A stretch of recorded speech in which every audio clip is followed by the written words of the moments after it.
अस्सलाम वालेकुम, मेरा नाम है तमानिया, ये है सदफ और ये है सदफ और तमानिया शो। हमारे चैनल को लाइक करें, सब्सक्राइब करें। आप लोगों की फीडबैक का बहुत बहुत शुक्रिया। आज का भी हमारा टॉपिक आप लोगों की ही एक सवाल था और ये मुझे और सदफ को बहुत इंटरेस्टिंग लगा। और वो सवाल ये था कि आप जो नए इमिग्रेंट और पुराने इमिग्रेंट का फर्क। एक नया इमिग्रेंट होता है जिसको किसी मुल्क में आए हुए 1 साल 2 साल हुए होते हैं, अभी वो सेटल होना शुरू होता है।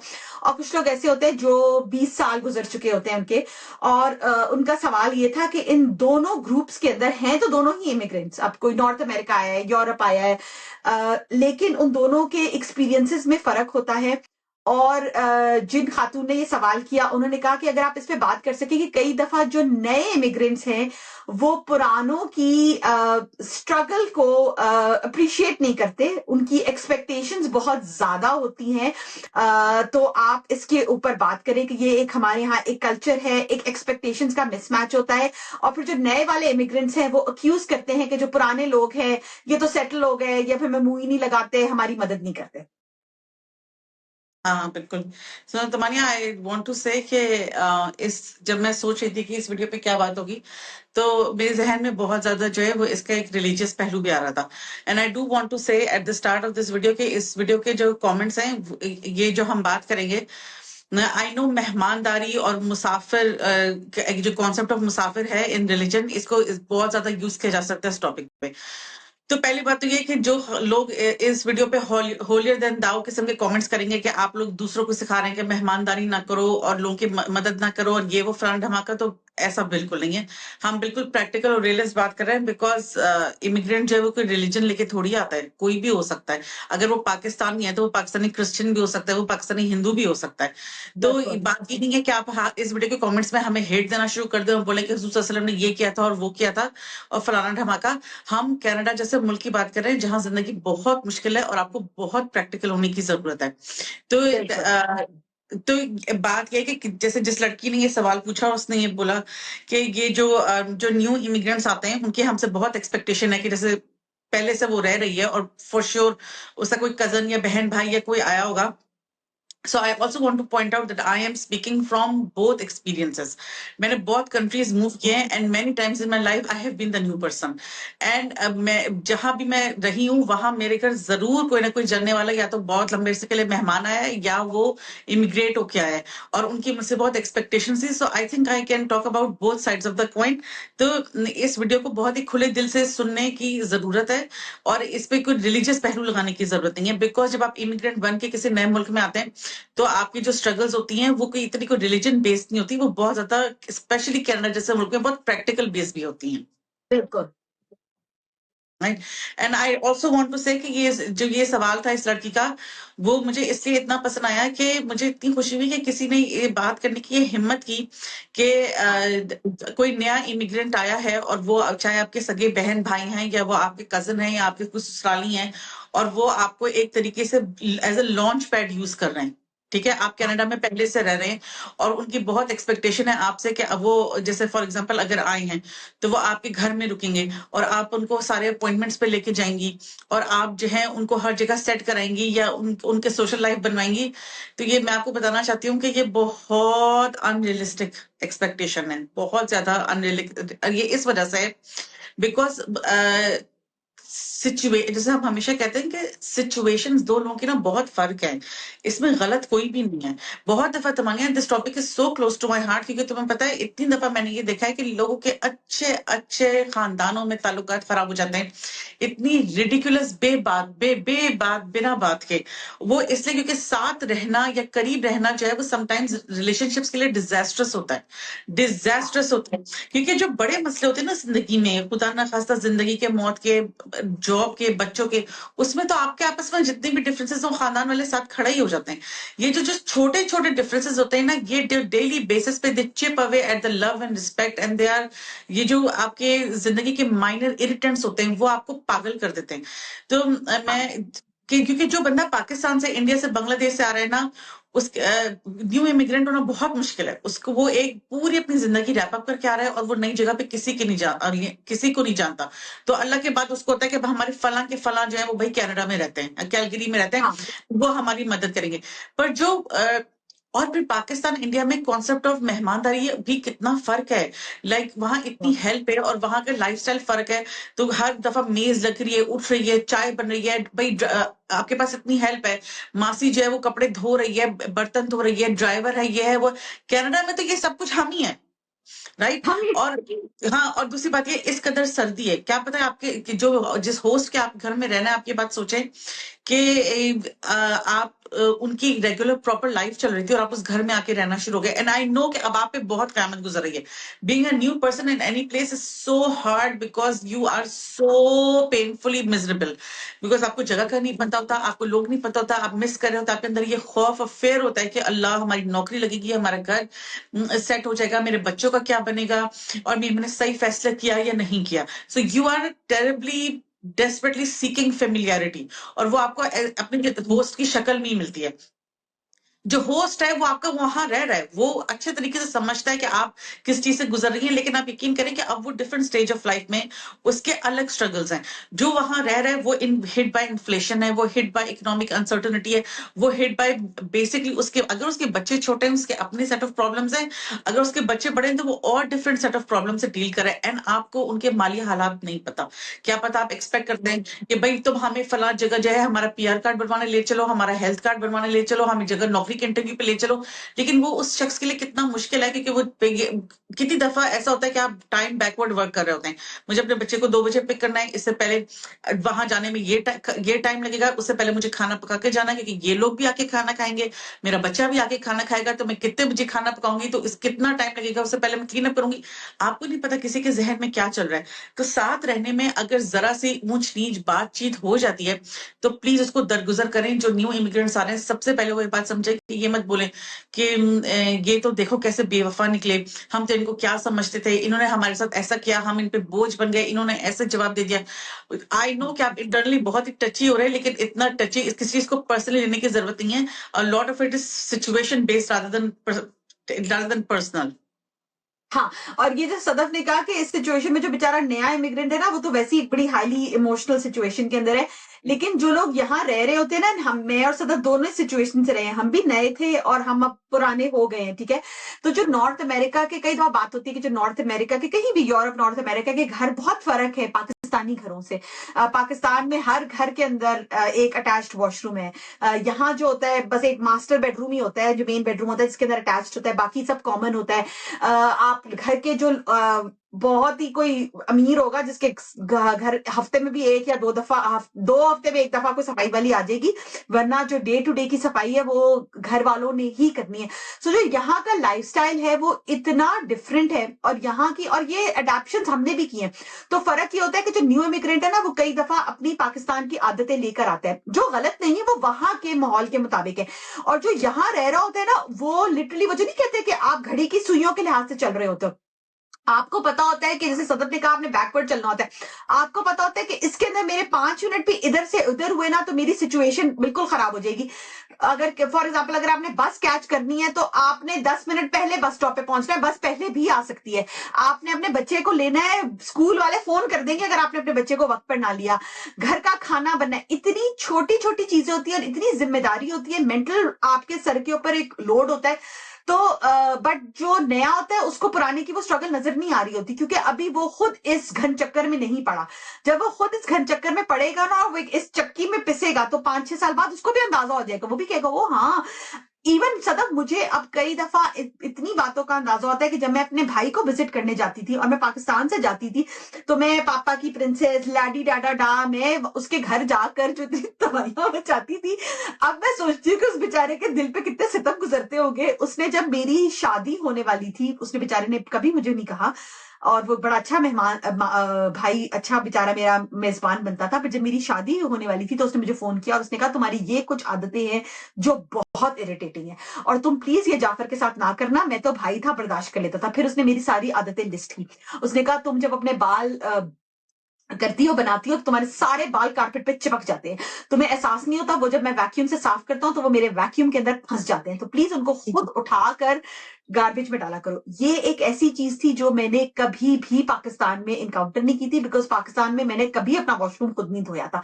तो जो मेरे बाल थे वो बेचारी को सफाई वाली करती थी, मुझे कभी, ये कितनी एक पर्सनल बात है, I was like oh you know, मुझे कभी इस बात का एहसास नहीं था, और वो मेरे भाई के लिए कितनी इरिटेटिंग बात साबित होती थी। फिर उसने मुझे बताया कि तुम कई दफा रिसाइकल के अंदर गंदी चीज डाल देती हो, राइट? रिसाइकल के अंदर हमेशा चीज क्लीन करके डालनी है, right? Like you can not put like अ गंदा कंटेनर इन द रिसाइकल। तुमने काम बढ़ा दिया है। लाइक इतनी छोटी छोटी बातें होती है जो which we never realise living in Pakistan. उसने मुझे कहा कि तुम टाइमिंग का ख्याल नहीं करती। जब मैं तुम्हें कहता हूं कि इतने बजे निकलना है, तो तुम अपने ला ला ला ला ला संभलते हुए आते हो। यहाँ घर से निकलने के बाद, घर से निकलने का भी 10 मिनट का प्रोसेस होता है। आपने ये चीज लॉक करनी है, ये चीज लॉक करनी है, निकलना है। पाकिस्तान में तो हर वक्त घर पे बैठा होता है, आप घर पहुंचते हैं, आप बेल बजाते हैं, कोई आपका आकर गेट खोल लेता है। तो वो कुछ छोटी छोटी चीजें होती है जो जो वहां रह रहा होता है ना, उसके लिए बहुत इरिटेटिंग होती है कि जो नया इमिग्रेंट आया है। और तो मेरे ख्याल से नए इमिग्रेंट के लिए बहुत जरूरी है कि वो जितनी जल्दी हो सके नए सिस्टम के अंदर अडेप्ट करे।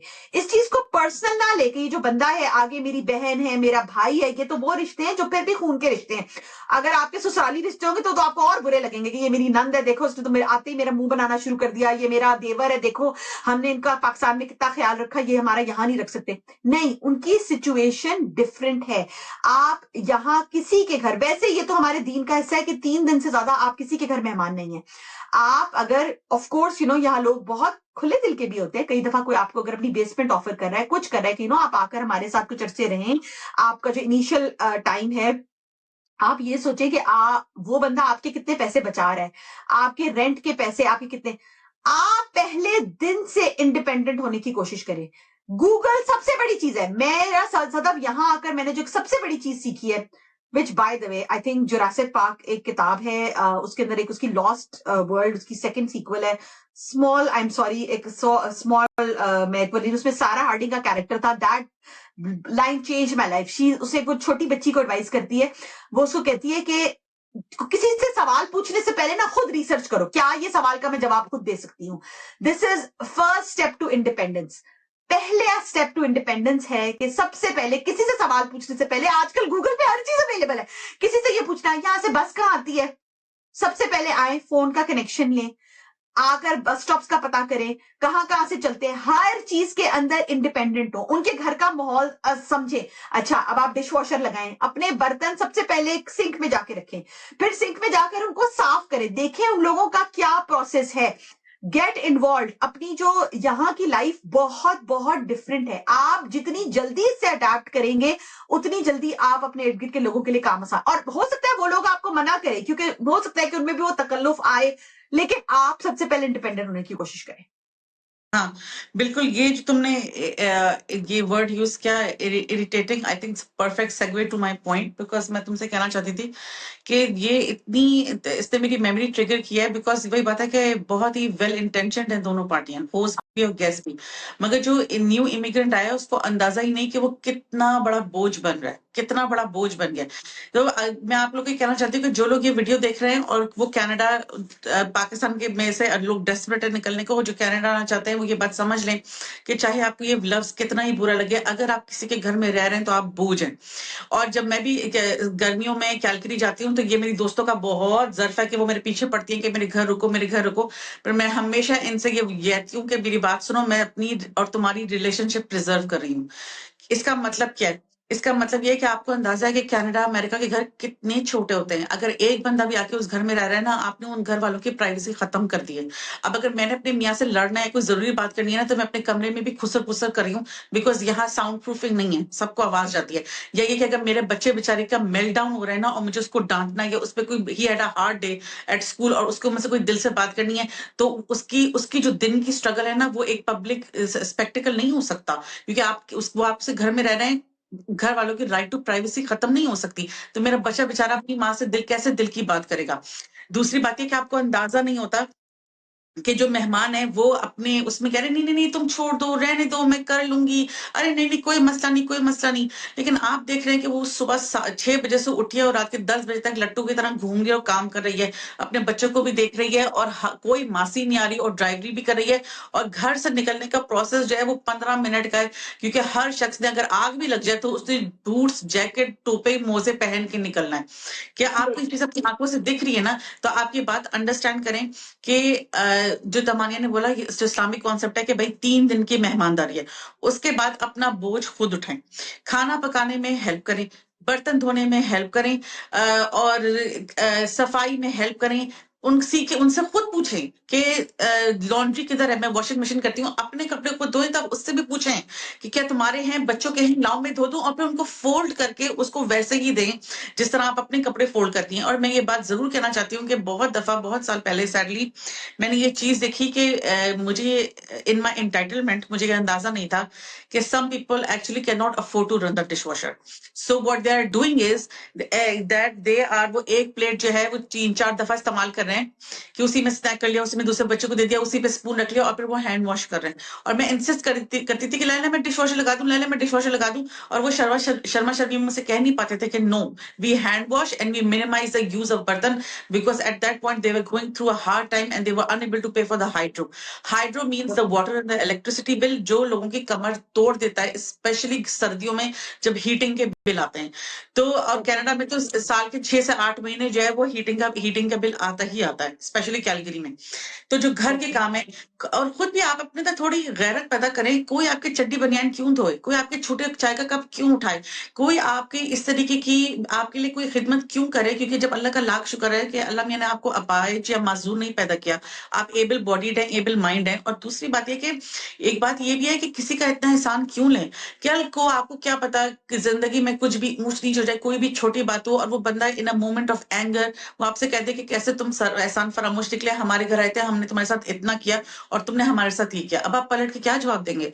जिंदगी भर का किसी का एहसान लेना, जो आप करोड़पति भी हो जाएं, कुछ भी बन जाए, कनाडा में आप प्राइम मिनिस्टर बन जाएं, आप उसका एहसान नहीं उतार सकते, बिकॉज उसने आपकी जिंदगी की किताब में एक इतना इंपॉर्टेंट चैप्टर लिख दिया कि जब आप कनाडा आए थे, आप अमेरिका आए थे, लंदन आए थे, आप इनके घर में रहते और आपने उनका लॉन्च पैड यूज किया था, यह एहसान आप नहीं गुजार सकते। और ये बात याद रखें कि हुजूर सल्लल्लाहु अलैहि वसल्लम ने साफ बोला कि जो शख्स बंदे का शुक्र अदा नहीं करता वो अल्लाह का शुक्रगुजार भी नहीं होता। And on the same topic, मतलब I don't want to give it a religious spin, but in any case, जिस तरह लोग कहते हैं कि उफ मेहमानदारी पे इतना इतना इतना एम्फेसिस है, कि मेहमानदारी पे कितना इस्लाम में एम्फेसिस है, तो मैं आपको ये भी बता दूं कि हुजूर सल्लल्लाहु अलैहि वसल्लम में इतनी हया थी कि वो किसी से छोटा काम भी नहीं कहते थे। कि जब वो ऊंट पे अगर बैठे होते थे और उनकी छड़ी गिर जाती थी तो वो उतर के अपनी छड़ी उठाते थे। ऊंट से उतरना कोई आसान काम नहीं है, बैठना। किसी से ये नहीं कहते थे कि इधर आओ लड़के ये उठा दो। तो this is the prophetic example that we have to follow. और जो ये तमानिया ने बात की है कि आप जितनी जल्दी सिस्टम में अडेप्ट हो और निकल सकें, तो मेरी बात सुने, ये अब 90s का जमाना नहीं है। जिस तरह 90s के जमाने में ये पूरा एक सऊदी और पाकिस्तान से वेव चली थी कि फैमिलीज और जो थी वो आके रह रही थी, तो उस वक्त तो इंटरनेट नहीं था। अब तो भाई एयरबीएनबी और booking.com का जमाना है। आपको क्योंकि देखें, कोई ऐसा नहीं होता कि हमें तो पता नहीं था हम कनाडा गए, हम तो दही लेने निकले थे, हम तो कनाडा पहुंच गए, अब हम क्या करें? ऐसा तो नहीं होता ना भाई। आपने पूरी जिंदगी प्लान की, आपने अप्लाई किया, फिर आपने प्लान किया, फिर आपने दुआएं मांगी, या अल्लाह मेरी इमिग्रेशन हो जाए, फिर आपने अपना घर रैप अप किया, लोगों ने आपकी फेयरवेल पार्टियां की, आप जहाज से बैठ के खुशी खुशी आई, तो आपने क्या सोचा था आप कहाँ रहेंगी? किसी पे बोझ तो नहीं। In the day of booking.com and Airbnb and all websites, there is no excuse for you to live 30 days in somebody's house.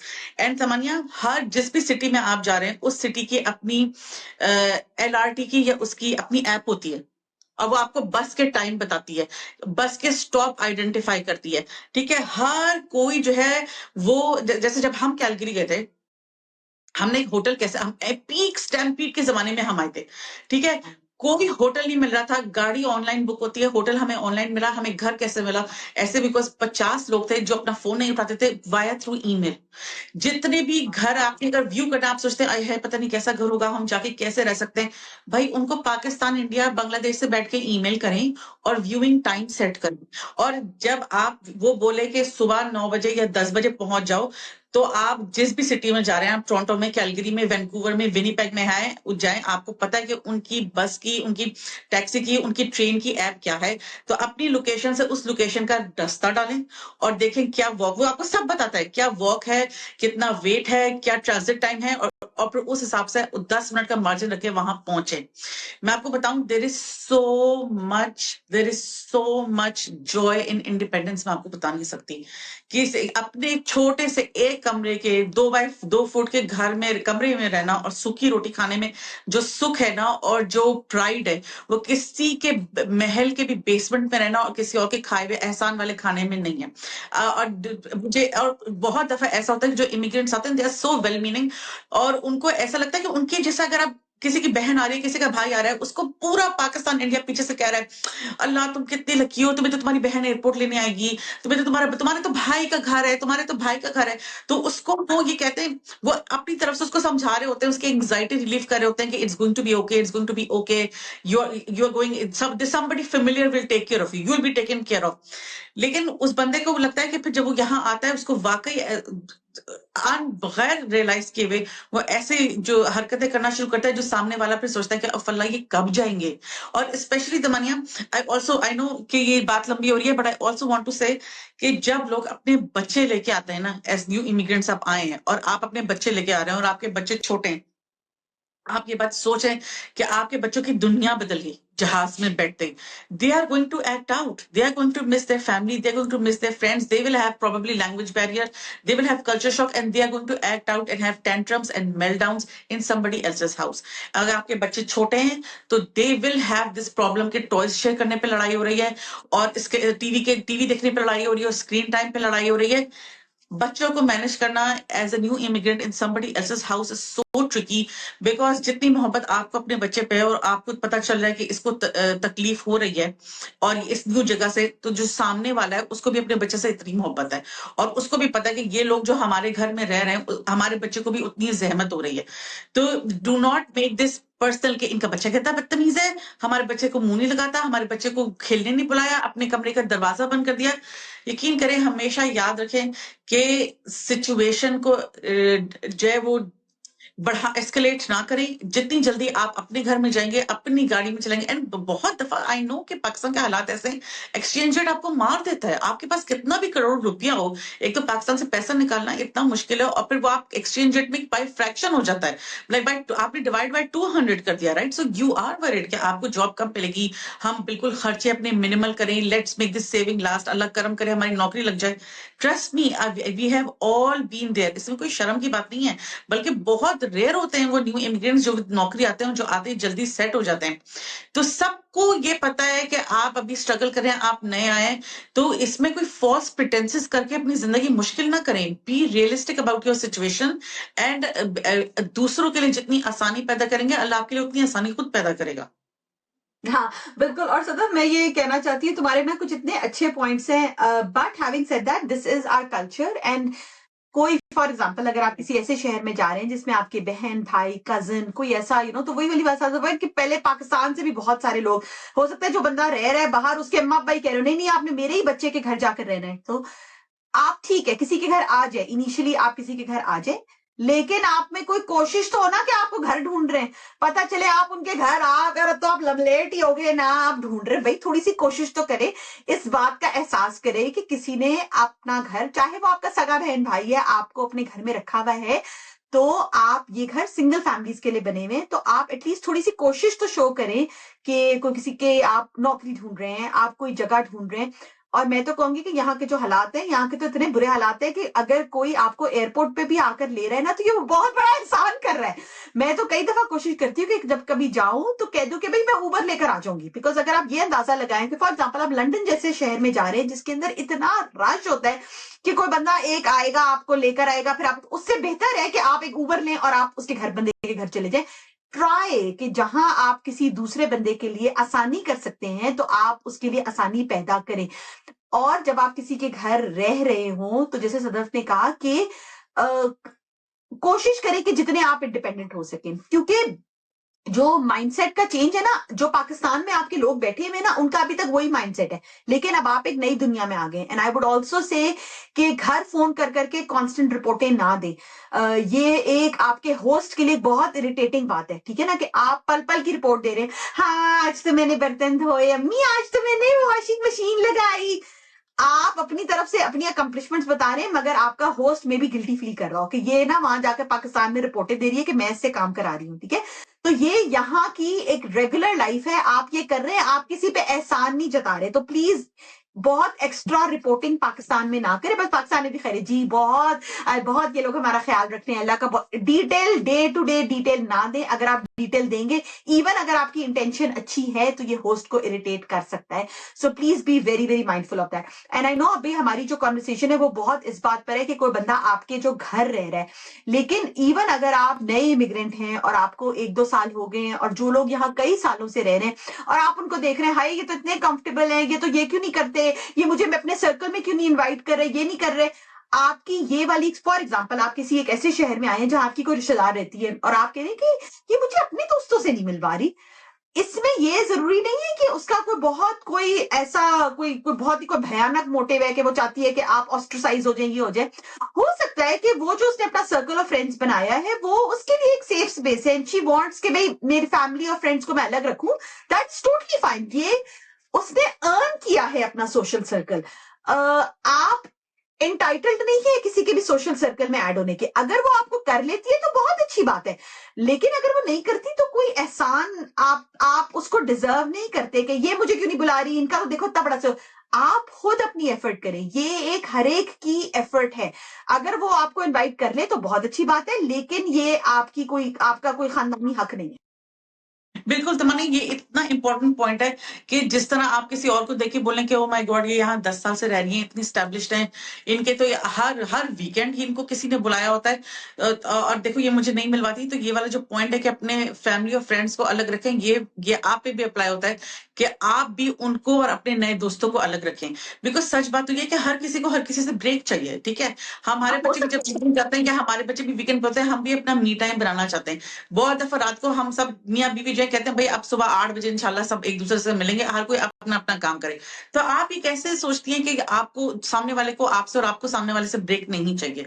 दूसरी बात ये कि एज अ होस्ट अगर आपके यहाँ इतने सालों से रह रहे हैं, तो मैं I would also urge them to exercise caution in the sense कि अब आप जो है वो बहुत ज्यादा मतलब इस तरह से उनको ना समझे कि क्या ये अल्लाह हम पाकिस्तान से हैं, क्या पेंडू बातें कर रहे हैं, क्या बेवकूफी की बातें कर रहे हैं, अल्लाह कितनी जहालत है। अपना ये देखो, ये अपना बैगेज लेके कनाडा में आ गए। इस तरह की सोच ना रखें, बिकॉज हर कोई एक सर्टन लेवल का पेंडू होता है जब वो पाकिस्तान से कनाडा आता है, और हम देसी हैं, हम हमेशा भाई सर्टन लेवल्स में हमेशा चाहे हम कुछ भी हो जाए हम पेंडू ही रहेंगे।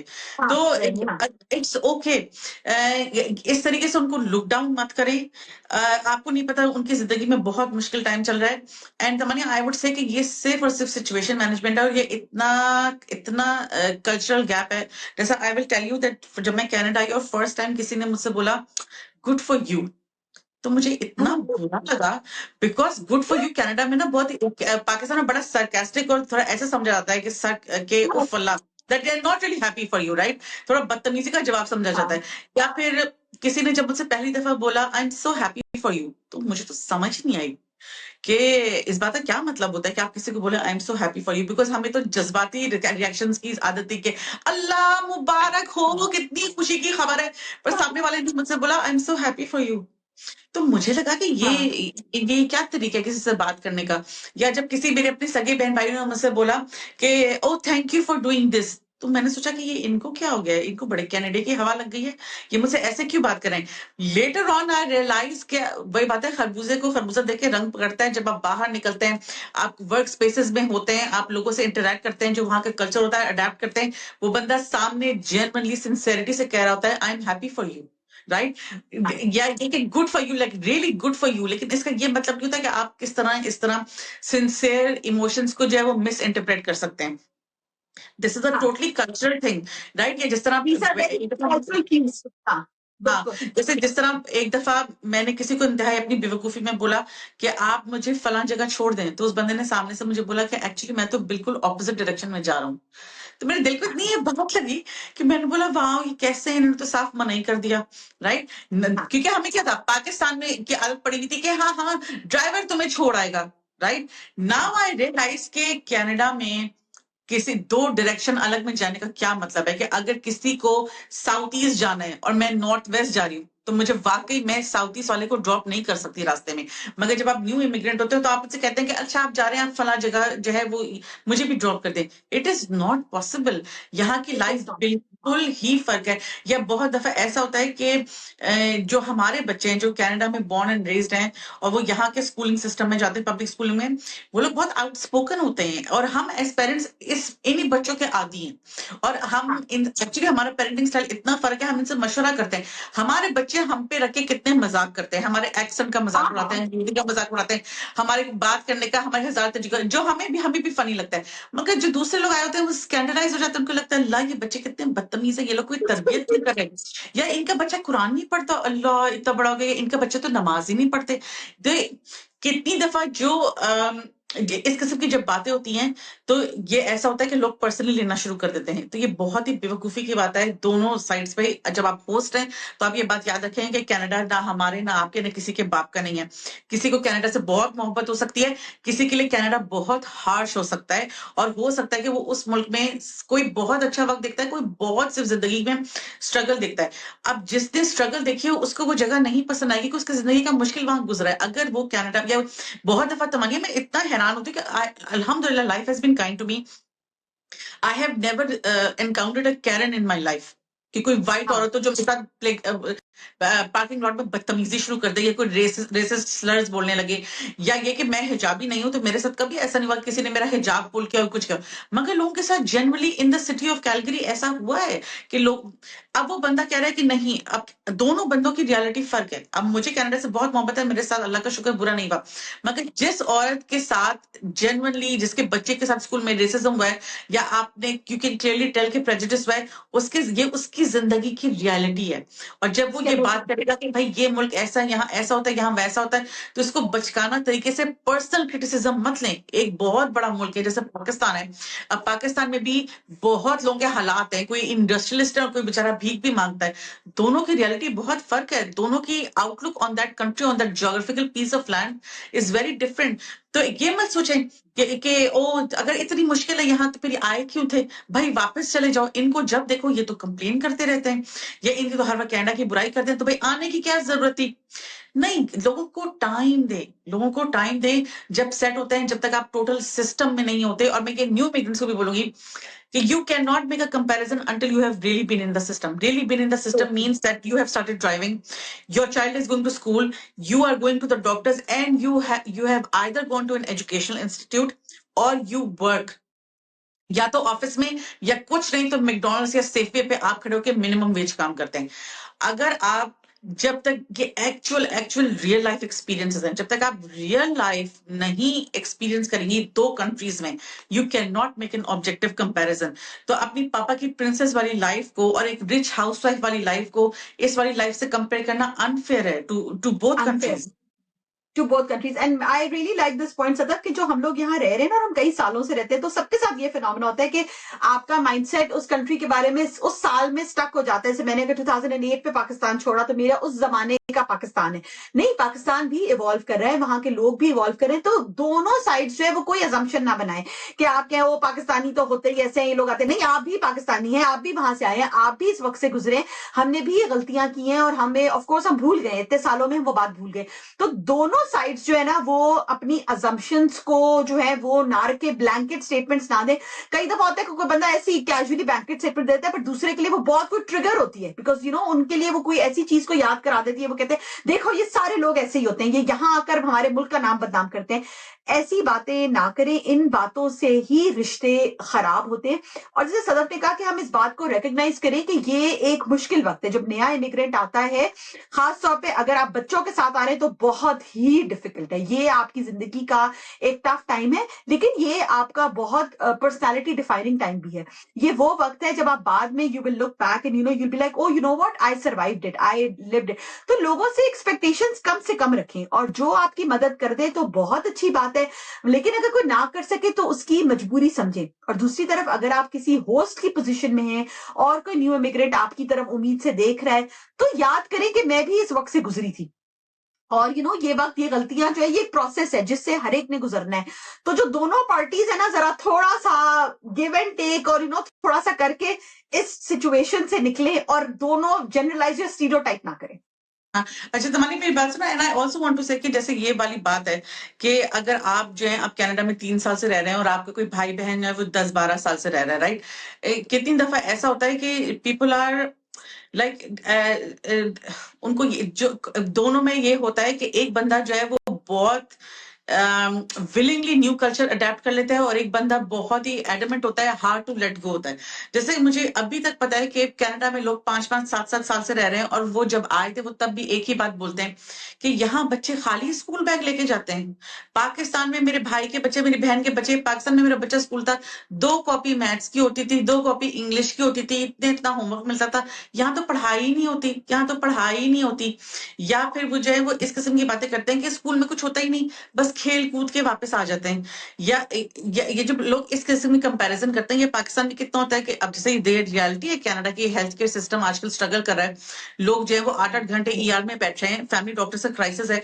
अब वो बार बार कहते हैं क्या का हेल्थ केयर सिस्टम कितना बुरा है, यहाँ ऐसा नहीं है। वहां तो हमारे फलाने चचा को हम फोन करते थे, वो दवाई लिख देते थे। लाइक पाकिस्तान में कितना होता है, किसी का कोई ना कोई चचा, मामू, ताया, कजन डॉक्टर होता है, उसको फोन होता है या वो घर आता है बेचारा। अब भाई ईसीजी मशीनें घर आ जाती हैं, अल्ट्रासाउंड मशीनें घर आ जाती हैं। आपको बहुत ही रेयरली खुदा ना खास्ता कोई इमरजेंसी हो तो आपको अस्पतालों में जाना पड़ता है। तो अब लेकिन यहाँ आपने, यहाँ ये सिस्टम ही नहीं है, राइट? तो जो पुराने लोग हैं वो थोड़ा चिढ़ जाते हैं, बिकॉज उन्होंने, जैसे I know that I am also guilty of this, कि मुझे ऐसा लगता है कि नो, मैंने इतनी मेहनत करके ये अपनी लाइफ बिल्ड की है, and you can not just come in and criticise what is happening around me, because in a way it nullifies what I struggled for. कि ये जितनी स्ट्रगल मैंने की और मैंने इतनी मेहनत से ये जिंदगी बिल्ड की, और मैं यहाँ हैप्पी हूँ, और अब तुम आई हो जहाज में बैठ के और तुम यहाँ सिर्फ बुराइयां निकल रही हो। ये एक बहुत बड़ा फैक्टर है किसी को चिढ़ा देने का। फिर आप बाद में सोचेंगे कि ओह, मैं मुझे अपने घर नहीं बुलाती, ओ माय गॉड, मुझे अपने दोस्तों से नहीं मिलवाती। तो इसलिए कि also learn to read the room, कि हर वक्त हर कोई जो है वो कंप्लेन नहीं सुनना चाहता, पहली बात ये। और दूसरी बात है कि आप ये बात, मैं अक्सर लोगों को ये बात भी समझाती हूँ जब वो क्रिटिसाइज करते हैं कि यहाँ तो स्कूलों में पढ़ाई नहीं होती, भाई टीचर ने सारा दिन ही ठीठी करके घर भेज दिया। तो मैं कहती हूँ कि आप थोड़ा ये सोचेंगे कौन से मुल्क हैं जहाँ इन्वेंशन हो रही हैं, कौन से मुल्क हैं जहाँ लोग ज्यादा एंटरप्रेन्योर्स हैं, कौन से मुल्क हैं जो तरक्की कर रहे हैं, और आप भी किस बेसिस पे यहाँ इमिग्रेशन अप्लाई करके यहाँ जिंदगी बनाना चाहती हैं। भाई कुछ तो हो रहा होगा ना स्कूलों में, जो फिर ये मुल्क जो है ये डेवलप हो रहे हैं, बिकॉज ये सारी सेम पौध है। तो ये मुल्क जो डेवलप हो रहे हैं, तो भाई अगर आज कोई प्रोजेक्ट बना है तो इंजीनियर ने बनाया है, तो 15 साल पहले वो बच्चा किंडरगार्टन 20 साल पहले जा रहा था ना, इसी सिस्टम का प्रोडक्ट है।